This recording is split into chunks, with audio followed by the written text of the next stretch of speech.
I never thought this day would come this quickly, but I think we always knew that this day was potentially out there. That was Arizona's top water official, Tom Bishotsky, on Sunday Square Off 3 weeks ago, delivering a grim assessment of the West's water shortage. Lake Powell's levels were so low that some northern Arizona communities faced a possible cutoff of their water supply. Our next guest says a quick fix by western states to preserve that water supply is just a Band-Aid on a much larger problem. So what needs to happen next, and why does it matter to all of us?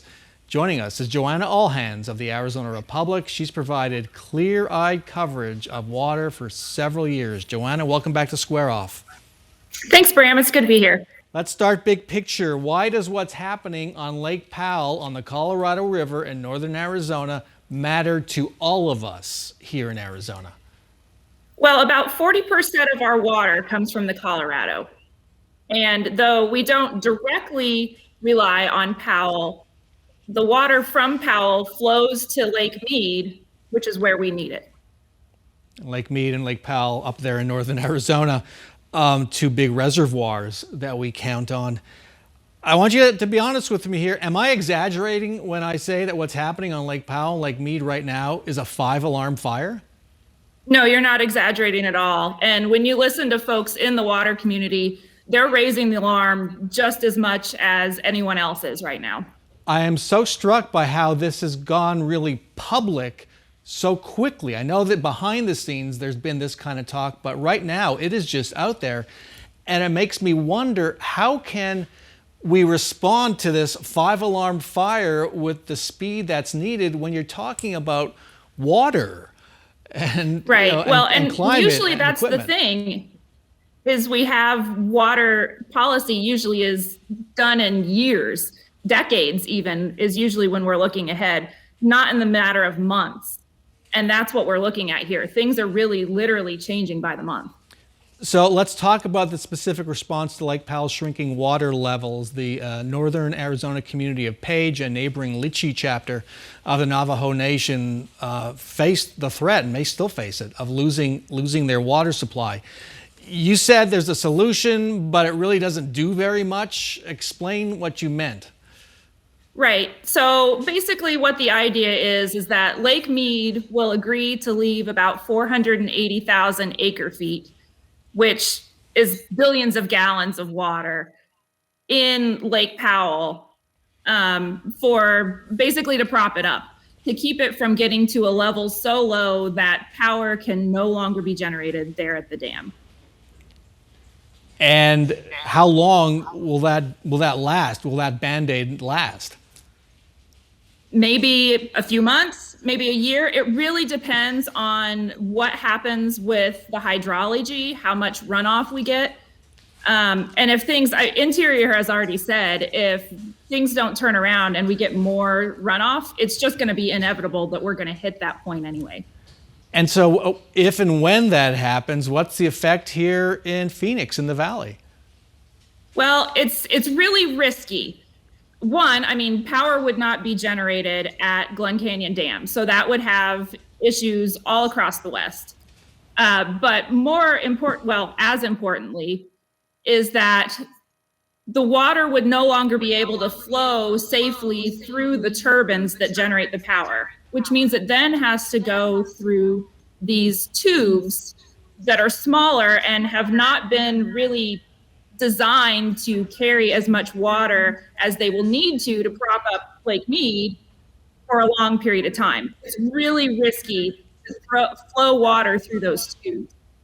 If it does damage the tubes, then water would not be able to flow to Lake Mead. The lake would tank, and we would not have that important source of water. How soon could that scenario, and I want to emphasize the word could that scenario happen? It could be months. It could be a year. Again, it really depends on how the hydrology goes. And again, just to say, Interior has already said that this probably is going to happen at some point if we don't get more runoff, if we don't get more snow that produces more water for us. So this is an existential threat. You lose the power generated at the Glen Canyon Dam, and Tom Boshotsky, when he was on here, said we can handle that. There are other places to get that power. So is that as serious as it sounds? It's more of a problem with backup generation. You know, if we have rolling blackouts or brownouts and that sort of thing, Powell was really an important part in that.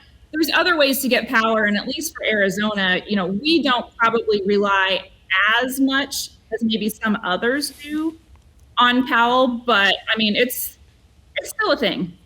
What do Governor Ducey and the legislature need to be doing right now? Well, that's a really good question, because honestly, we don't know what the next emergency measure will be on both Mead or Powell. It's really anyone's guess there.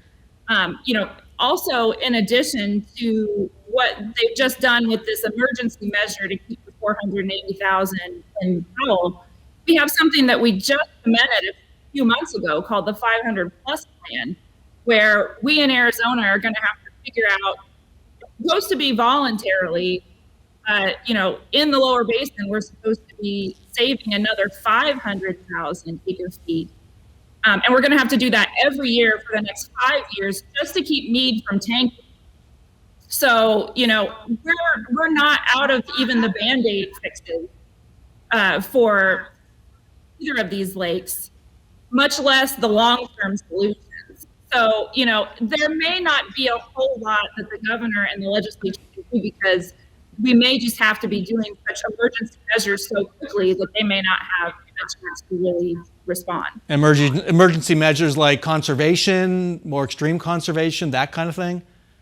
Well, it's going to be, you know, you just don't get the water. If there's not water, you're not going to get the water. It'll put us deeper into deeper cuts. It's an election season. What kind of questions should voters be asking about water, putting those to the candidates? It's a really important issue that really people cannot be overlooking this time. You know, it's going to be, what are your plans for conservation? What are your plans for augmentation? What specifically do you want to do, or do you plan to do, or are you willing to do to address situations with groundwater? Because that's still tied to, even if we're not getting Colorado River water, we also have a ton of groundwater that we use. So, you know, there's going to have to be questions about regulation, questions about how are you really going to not only conserve what we use, but find additional supplies. It's a balance between the two, not one or the other. Wow, we are entering a whole new world. Joanna Allhands, thank you so much for joining us, and thank you so much for your coverage. You're welcome.